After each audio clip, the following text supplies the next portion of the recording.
We're here with Andreas Huyssen, who is Villard Professor of German and Comparative Literature at Columbia University and one of the exponents of critical theory and German studies at the moment. And I would like, first of all, to thank you, Andreas, for accepting to do this interview and it's a pleasure. To start with a broad question. In your work, you have been dealing with the manifold relations that literature and literary studies have had with other fields, with external fields, with other social fields, be it with technology, urban studies, human rights, at a time when there's such a huge discussion about the crisis of the humanities and when the legitimacy of the knowledge that is being brought about by the humanities is being challenged. What do you see as the biggest challenges, let's say, or the major concerns that we have to deal with at the moment, and what, if possible, will the future bring? Okay, well, I'll focus on some of the intellectual issues of the discipline and of the field rather than on the future of our students, which of course has become quite precarious, not only in the humanities, but in many other fields, academic fields as well.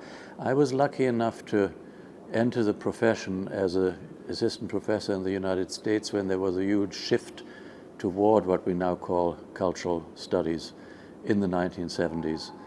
And of course, cultural studies, I think, does have a strong future. It is always endangered in some ways, like other disciplines maybe as well. And it has had very different manifestations depending on location.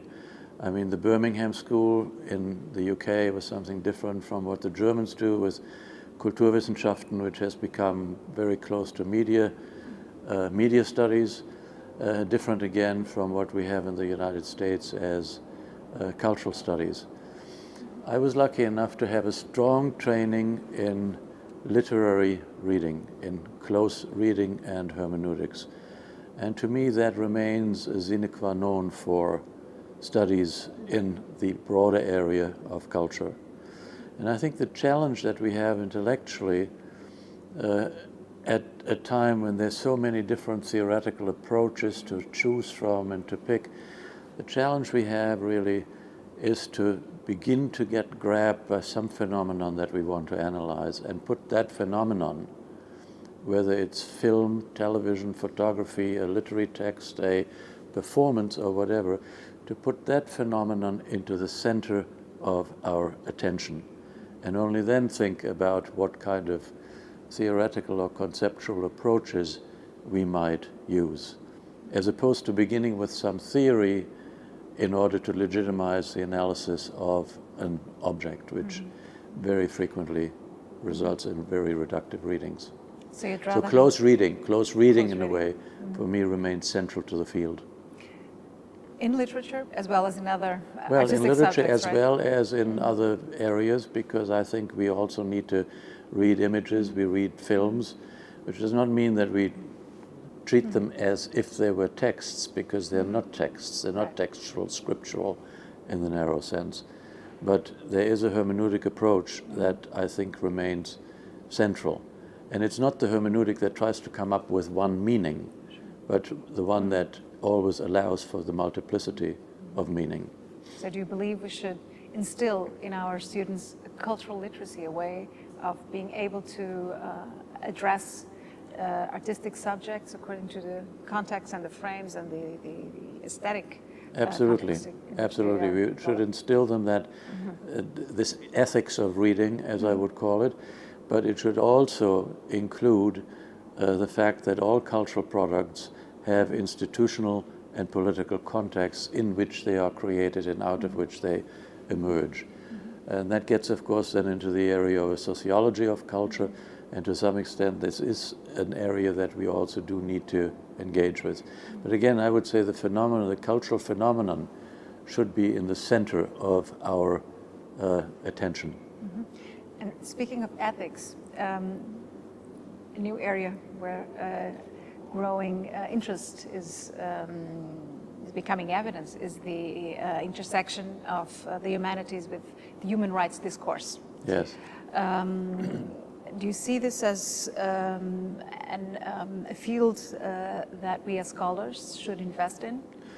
I do think so, although there are difficulties, because it's always, one has a certain kind of training, and getting into human rights, in other words, into legal issues, may be difficult for those of us who have worked, I mean, like myself, in memory studies for a long time.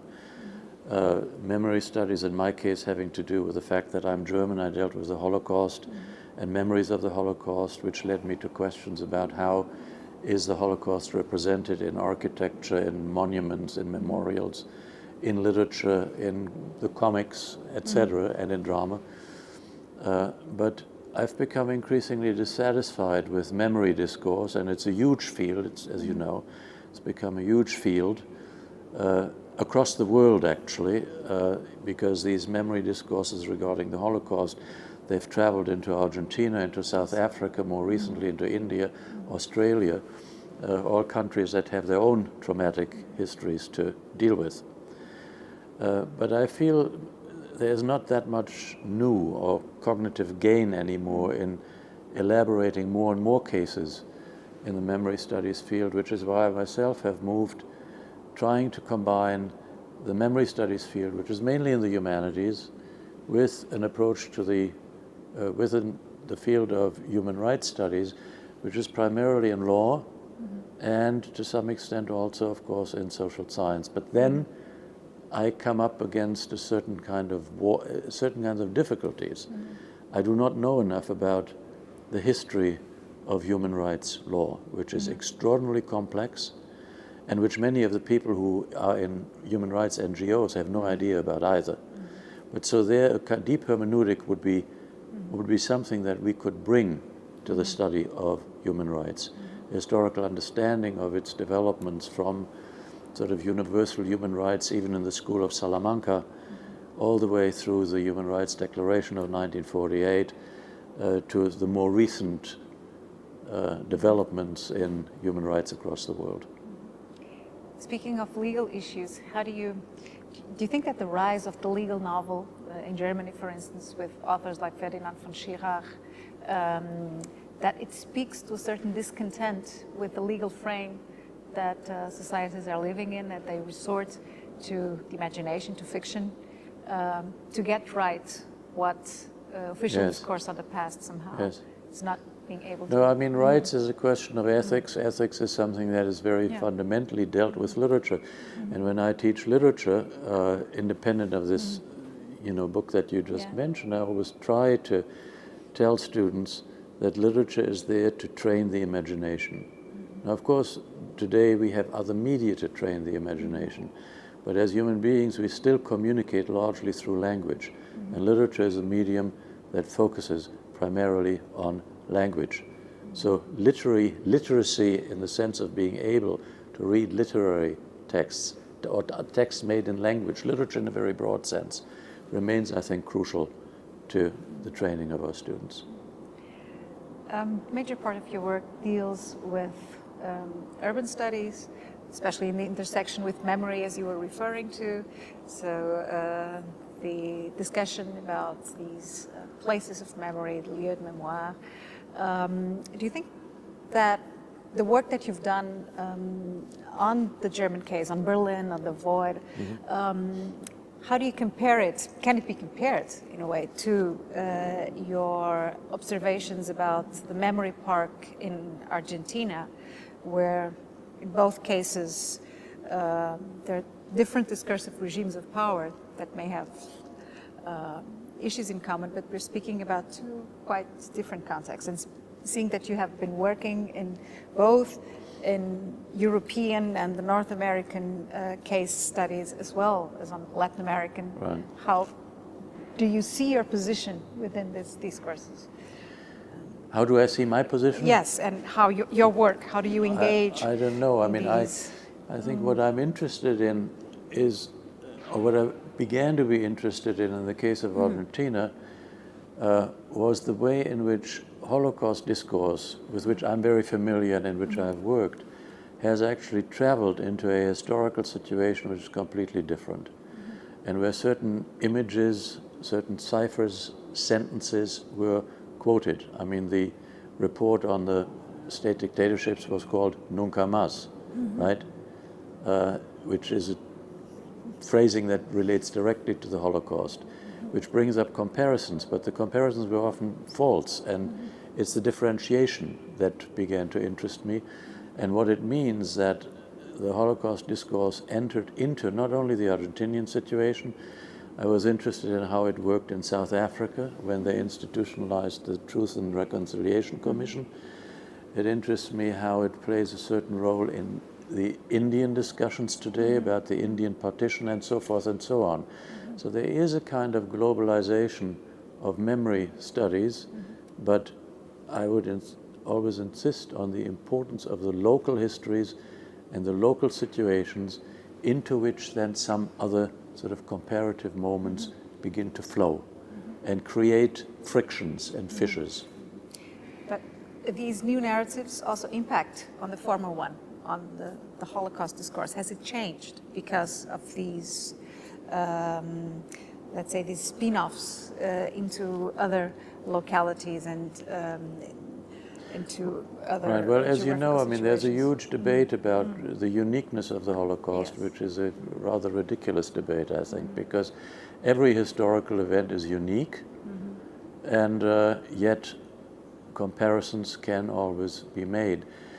And I understand the need to maintain a certain kind of specificity to the Holocaust. That's not in question here.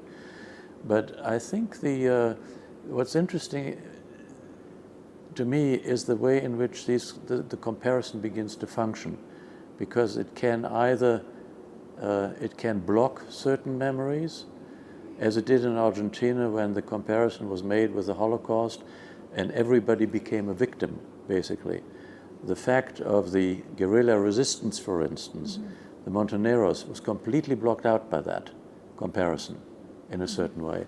On the other hand, the Holocaust discourse was able to sort of dramatize the state dictatorship, and it ultimately allowed or forced Argentinian society to actually accept, as a society, that there had been state terror, rather than assuming that there were two bad sides, right? Yeah. The theory of los dos demonios in Argentina. So, you know, the traveling of Holocaust discourse into these other contexts can both dramatize the local kind of histories, but it can also block a certain kind of dimension of those local histories. And I use in that context the Freudian term of screen memory, because screen memory in Freud, of course, is the memory is where something gets blocked from the past.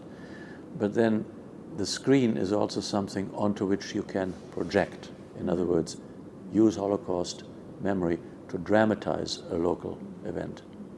And how does art function in this repressive Yes. context? With Doris art, Salcedo. right. It's I mean, I think. Look, I'm interested in art, in artistic productions, all the way from artworks. I still believe that there is such a thing as works even today, all the way to performances.